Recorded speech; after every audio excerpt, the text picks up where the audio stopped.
En 1960, soit un an après son mariage, Malika de Fernandez disparaît. Mais comme c'est une femme de 33 ans qui voyage beaucoup, personne ne s'inquiète.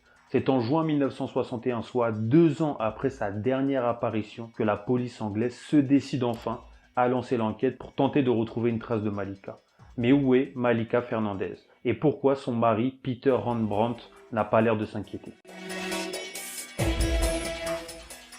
En 1959, lors d'une fête de village, deux personnes sont présentées l'une à l'autre. On les présente parce que l'on pense sur le moment qu'elles seront totalement complémentaires et qu'elles auront une vie heureuse ensemble. Sur le papier, tout est parfait. Peter Rembrandt a 33 ans, c'est un cadre supérieur de la British Airways. Il a beaucoup d'argent et grâce à son entreprise, il peut voyager un peu partout. Les billets sont quasiment offerts par la compagnie aérienne. Malika de Fernandez a 32 ans. Elle croque la vie à pleines dents. C'est une artiste qui passe sa vie à voyager. Elle aimerait se marier, mais trouver un homme capable de respecter son envie de liberté et d'évasion dans les années 60, c'est quasiment impossible. Avec tous les appareils ménagers dont elle dispose aujourd'hui, les femmes n'ont vraiment pas de quoi se plaindre. Lorsque les deux se rencontrent, c'est le coup de foudre. Malika a trouvé tout ce qu'elle recherche chez Peter. Il est riche, il est beau, il voyage tout le temps, et presque gratuitement, et mieux encore, il est prêt à accepter que sa femme voyage seule.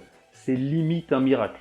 Mais tu verras très vite que les miracles n'existent pas. Pour Peter, c'est pareil. Il semble fou amoureux, tellement amoureux qu'il propose à Malika le soir même de l'épouser. Ça va un peu trop vite, elle lui demande quelques jours de réflexion. Pendant 4 jours, Malika va réfléchir, elle va peser le pour et le contre. Imaginez sa vie amoureuse dans les bras de monsieur Peter Rembrandt. Elle acceptera la proposition de mariage, sans se douter une seule seconde qu'il n'est pas du tout amoureux d'elle et que lui a d'autres plans.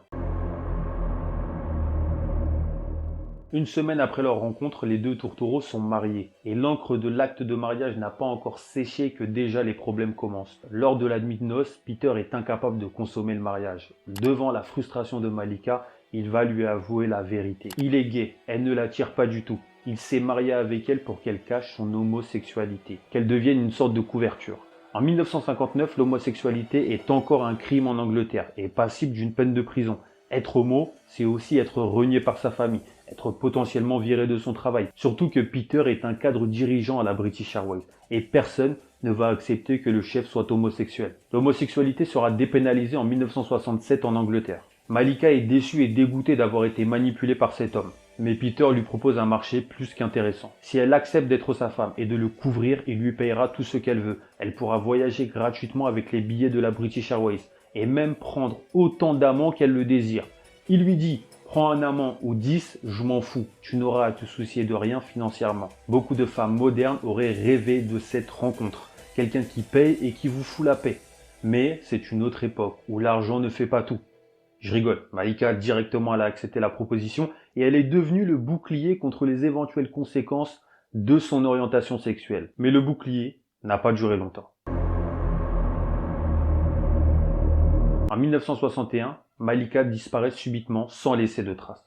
Lors de sa disparition, le premier suspect est tout de suite son mari Peter Rembrandt. Quand les policiers viennent l'interroger dans sa maison de Chester, près de Liverpool, il les prévient que Malika l'a quitté pour un autre homme. Depuis plus d'1 an. Il est même dans la provocation avec les enquêteurs, en disant « Si vous pensez que c'est moi qui l'ai tué, alors prouvez-le ». La police n'a aucun élément sur lui. Peter le sait. La dernière apparition de Malika était en 1960 dans un bungalow du couple à Wilmslow, une ville proche de Manchester. Depuis, aucune nouvelle. Les enquêteurs décident quand même de creuser dans le jardin de Peter. Peter s'en fout totalement. Il dit aux enquêteurs « Faites ce que vous voulez ». Il se prépare un thé pendant que les enquêteurs fouillent la maison. Il les observe pendant qu'ils creusent dans le jardin. Il est extrêmement confiant et l'histoire lui donne raison puisque rien n'est retrouvé. L'enquête va très vite refroidir. Mais la vie de Peter Rembrandt va devenir de plus en plus folle.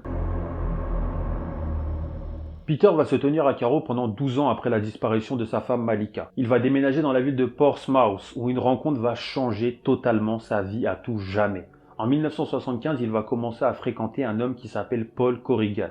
Les deux vont tomber fous amoureux et vont même ouvrir un pub ensemble. Le problème, c'est que les deux hommes vont commencer à faire des balades nocturnes en voiture. La nuit, à la recherche de petits garçons à enlever. Et ils vont réussir à enlever et à abuser d'une demi-douzaine de garçons qu'ils relâcheront tout de suite après l'acte. Ils seront rapidement identifiés et arrêtés à la suite de nombreuses plaintes déposées au commissariat par les parents des enfants concernés. Jugés comme coupables pour de multiples enlèvements et abus pour enfants, Peter et Paul ne seront condamnés qu'à 7 ans de prison ferme chacun. Ils ne passeront que 4 ans derrière les barreaux avant d'être libérés en 1981. À leur sortie de prison, les deux hommes emprunteront des chemins totalement différents. Pour Peter, la prison va être un médicament assez efficace. Il va arrêter toutes ses bêtises, quitter Paul et déménager à Londres. Mais pour Paul Corrigan, l'histoire est assez différente. Un an après sa sortie de prison et sa rupture avec Peter, Paul a déménagé à Birmingham. Il sort avec un adolescent de 16 ans avec qui il va enlever un garçon de 13 ans. Le pauvre garçon de 13 ans sera torturé et abusé pendant des heures avant d'être poignardé à de multiples reprises par Paul. Paul Corrigan est encore arrêté et cette fois-ci condamné à la perpétuité. C'est en prison que Paul Corrigan va permettre de comprendre la disparition de Malika de Fernandez, jusqu'alors toujours introuvable. En 1982, alors qu'il est en prison, Paul Corrigan annonce à un gardien qu'il a des informations sur un meurtre et qu'il veut les partager à la police. 2 enquêteurs sont envoyés dans la cellule de Paul pour recueillir son témoignage. Il prétend que Peter Rembrandt lui a avoué avoir tué sa femme Malika de Fernandez. Mais alors, pourquoi? Selon ce qu'aurait avoué Peter à Paul, Malika était devenue trop cupide et lui faisait du chantage en lui disant qu'elle avouerait son homosexualité à tout le monde s'il ne lui donnait pas ce qu'elle voulait. Un jour que le faux couple Peter et Malika étaient dans leur bungalow proche de Manchester, Peter a craqué face au chantage de Malika. Il l'a attrapée par le cou, l'a serrée tellement fort qu'elle est morte étouffée. Après avoir hésité à appeler la police, Peter a préféré démembrer le corps de Malika dans la baignoire, l'emballer soigneusement comme un papier cadeau dans des sacs de toile et l'enterrer dans un marécage pas loin. Pour les détectives, c'est un témoignage plus qu'intéressant sur une disparition qui date de plus de 20 ans. Malika a disparu en 1961 et Paul témoigne en 1982. À la vue du dossier, les enquêteurs s'aperçoivent aussi que Peter était le principal suspect dans cette affaire. Les enquêteurs décident donc de retourner interroger Peter qui habite maintenant la banlieue de Londres. Et comme à son habitude, il accepte de recevoir les enquêteurs. Mais devant eux, il renie tout. Les enquêteurs repartent comme ils sont venus, sans aucune avancée. Mais Malika va réapparaître. Enfin, c'est ce que tout le monde pensait. Le 13 mai 1983, 2 paysagistes travaillent dans un marécage proche de Wilmslow. Ils creusent et ils tombent sur une forme ronde qu'ils pensent être un ballon de foot. Plus ils creusent la terre et plus ils comprennent qu'ils ont face à eux le crâne d'une femme. Il reste même sur le crâne quelques cheveux noirs et des morceaux de peau. Quand les enquêteurs arrivent sur les lieux du crime, pour eux c'est un miracle. Ils sont convaincus d'avoir retrouvé le corps de Malika da Fernandez disparu il y a maintenant 21 ans. Les enquêteurs sont peut-être convaincus, mais très loin de la vérité. Peter est dans son salon quand la police toque à la porte. Il ne s'attendait pas à revoir la police de sitôt. Sauf que cette fois-ci, la tendance s'inverse. Et c'est les enquêteurs qui sont sûrs d'eux et Peter qui commence à douter. Ils ont emmené avec eux des photos du crâne retrouvé dans les marécages. Et lorsque Peter recommence à renier les faits, cette fois-ci, les enquêteurs sortent les photos. Et face à l'évidence, Peter s'effondre en larmes. Il avoue le meurtre de Malika 21 ans plus tôt. Peter Rembrandt racontera exactement la même version que Paul Corrigan. Elle lui a fait du chantage concernant son homosexualité, il a pété les plombs et l'a tué. Je vous rappelle que c'est uniquement la version de Peter.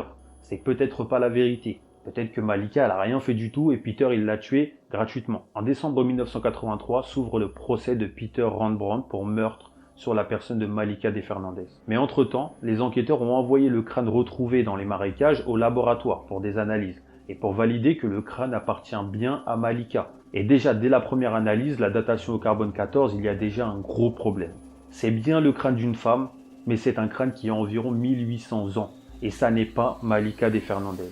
C'est le crâne d'une femme qui est morte pendant l'invasion des Romains en Angleterre 250 ans après Jésus-Christ. Le crâne a été extrêmement bien conservé grâce à la tourbe des marécages. La tourbe, c'est de la matière organique morte. Quand les policiers apprennent cela, ils éclatent de rire des confessions de Peter sur un crâne qui n'est pas celui de Malika. Mais Peter, lui, il essaie de faire marche arrière. Il veut retirer du procès ses confessions. Mais c'est trop tard. La justice n'accepte pas et il est condamné à la perpétuité. Il mourra le 17 août 1995 à Norfolk.